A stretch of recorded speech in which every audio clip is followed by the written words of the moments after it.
Hi, today I'm bringing you the HOBBYMATE travel charger.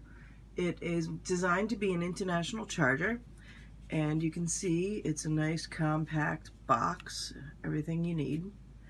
So what I want to show you is that everything's tucked away, so you can push that and it becomes usable for US.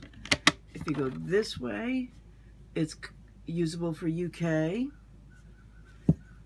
And then you've got that universal port. You've got two USBs.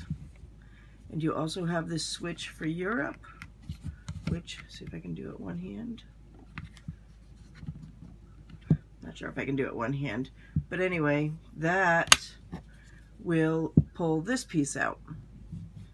So everything you need, and it's securely tucked up in there until you need it. And that's it. So that's the HOBBYMATE travel charger. Thank you.